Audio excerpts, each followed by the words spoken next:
또 한여의 슈퍼재능이 등장했다. 18세 지로나의 진주, 김민수. 한국인 8번째 라리가 데뷔, 성공. 또 한여의 슈퍼재능이 등장했다.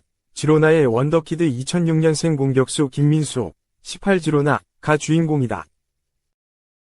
김민수는 20일, 한국 시각, 스페인 지로나의 무니시팔 데 몬틸리비에서 열린 레알 소시에다드와의 2024에서 2025 시즌 스페인 프리메라리가 10라운드에서 깜짝 데뷔했다.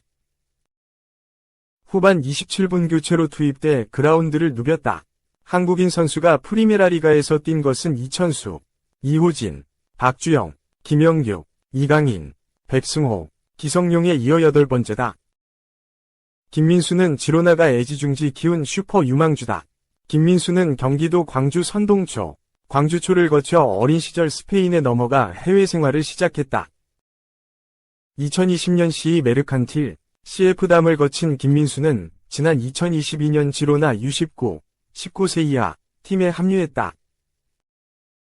19세 이하 리그에서 4경기 3골을 넣으며 좋은 활약을 펼친 김민수는 곧바로 지로나 B팀으로 콜업됐다. 지로나 B팀에서도 빼어난 모습을 보인 김민수는 아카데미 최고의 재능 중 하나로 불렸다. 최근에는 현지 매체로부터 지로나의 진주라는 호평을 받았다. 사실 지난 시즌부터 1군행 가능성이 제기됐다.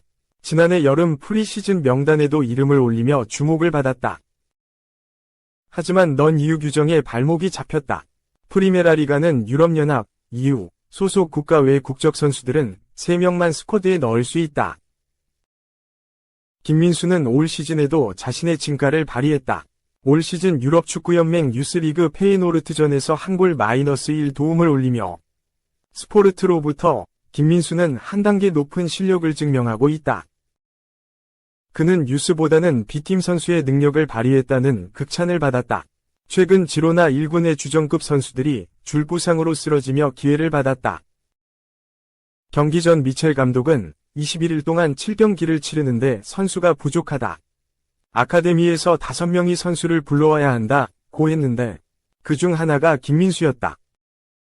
김민수는 결국 꿈에 그리던 프리메라리가 데뷔 전에 성공했다. 벤치에서 대기하던 김민수는 후반 27분 수비수 알레한드로 프란세스와 교체돼 그라운드를 밟았다. 오른쪽 날개로 투입된 김민수는 슈팅을 시도하지는 못했지만 20여 분 동안 터치 11회, 패스 성공 6회, 시도 6회, 그라운드 경합 승리 1회, 시도 2회, 태클 1회 등을 기록했다. 축구 통계 매체 소파스코어는 평점 6.5점을 줬다. 데뷔 전부터 준수한 활약을 펼치며 빽빽한 스케줄 속 출전 시간을 늘릴 수 있을 전망이다. 김민수는 스트라이커뿐만 아니라 이 선 전지역을 소화할 수 있는 다재다능함을 지녔다. 드리블 돌파가 빼어나 제2위 이강인으로 불리고 있다. 득점력의 패스 능력도 갖췄다는 평가다. 고무적인 것은 스피드까지 갖춰 성장 가능성이 더욱 높다는 점이다.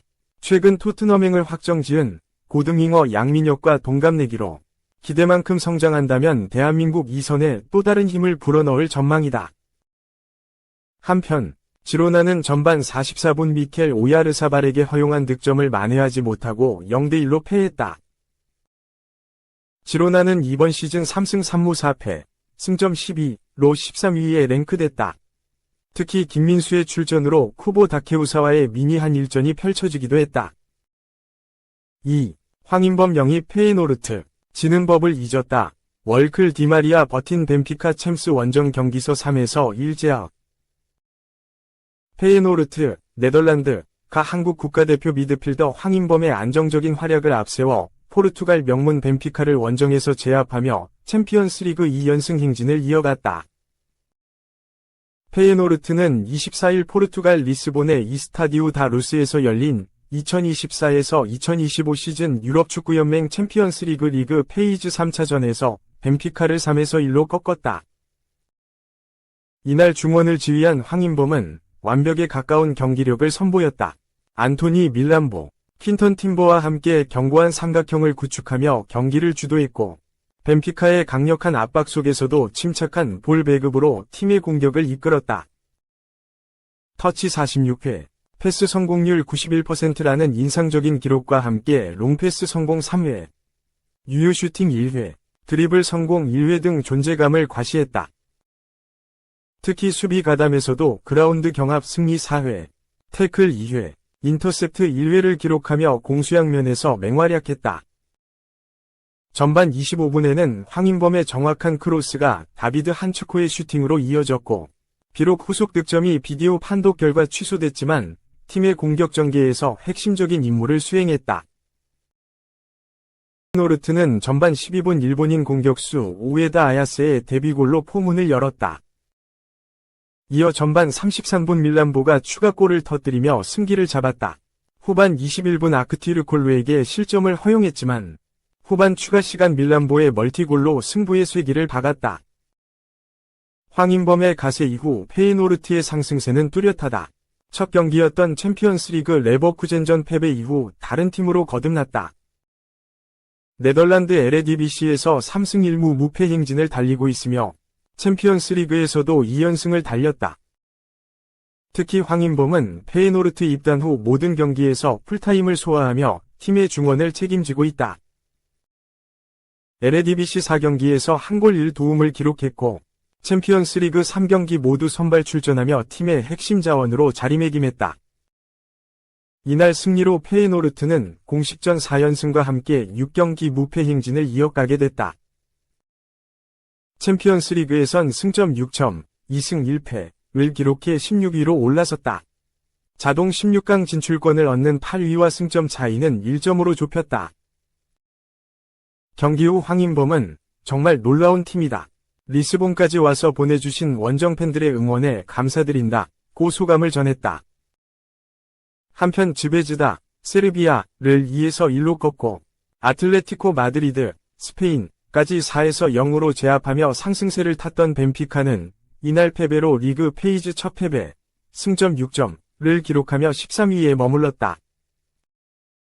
월드클래스 공격수 앙헬 디마리아를 보유한 팀이지만 이날 페이노르트의 조직력과 황인범을 중심으로 한 중원 장악력 앞에서는 힘을 쓰지 못했다. 3. 또또 외면, 어느덧 잊힌 코리안 리거. 이번 시즌 교체 출전 5번이 전부 오른쪽 화살표 소속팀 탈출 후 반전 절실해 보여 어느덧 양현준을 향한 관심이 사라지고 있다. 이제는 반전이 필요해 보인다. 셀틱은 24일 한국 시간 이탈리아의 게비스 스타디움에서 열린 2024에서 25시즌 유럽축구연맹 챔피언스리그 리그 페이즈 3라운드에서 아탈란타와 0에서 0 무승부를 거뒀다. 이날 상대적으로 전력상 열세에 놓인 셀틱은 아탈란타에 무려 22개의 슈팅을 헌납했다. 그럼에도 끝내 무실점으로 버티며 귀중한 승점 1점을 획득했다. 셀틱 입장에서 분명 유의미한 결과였지만 셀틱의 양현준은 웃지 못했다. 그는 이날 경기를 벤치에서 출발했다. 이후 브랜던 로저스 감독은 양현준에게 기회를 주지 않았다. 유독 힘든 시기를 보내고 있는 양현준이다.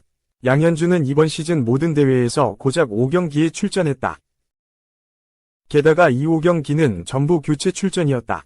이제는 완벽히 주전에서 밀리며 팬들의 관심이 사라지고 있다. 과거 강원FC의 최고 유망주로 주목받았던 양현준은 빠르게 성장했다. 특히 2022년 여름에 있었던 토트넘과 친선 경기에서 K리그 올스타로 선발 출전해 토트넘의 골문을 위협하는 등 어린 나이답지 않은 경기력으로 많은 찬사를 받았다. 그 결과 양현준은 작년 여름 권혁규와 함께 셀틱에 입단했다. 그리고 먼저 셀틱 유니폼을 입고 있던 오형규와 함께 한국인 트리오를 결성했다. 하지만 세 선수는 셀틱에서 많은 기회를 잡지 못했다. 그나마 양현준만이 셀틱 첫 시즌에 총 31경기, 교체 18를 소화하며 로테이션 멤버로 분류됐다. 결국 오형규와 권혁규는 이번 시즌을 앞두고 나란히 팀을 떠났다. 오형규는 벨기에의 행크로 완전 이적했으며 권혁규는 셀틱과 같은 리그인 히버니언으로 임대를 떠났다. 공교롭게도 두 사람의 선택은 현재까지 최고의 결과를 낳고 있다. 오형규는 행크에서 벌써 3골을 넣는 등 맹활약을 펼치고 있다. 오형규는 이 기세를 살려 한국 축구대표팀에 소집된 뒤 지난 10일과 15일에 있었던 요르단전과 이라크전에서 모두 득점했다. 권혁규 역시 셀틱 시절에 비해 많은 출전 시간을 보장받고 있으며 10월 A매치 명단에 이름을 올리며 생애 처음으로 대표팀에 소집됐다. 비록 권혁규는 오형규와 달리 A매치에 출전하지 못했지만 대표팀에 뽑혔다는 것만으로도 분명 유의미한 성과였다. 이처럼 두 선수가 반전을 만들어낸 사이 셀틱에 잔류한 양현주는 여전히 고군분투 중이다. 로저스 감독은 그를 꾸준히 외면하고 있다.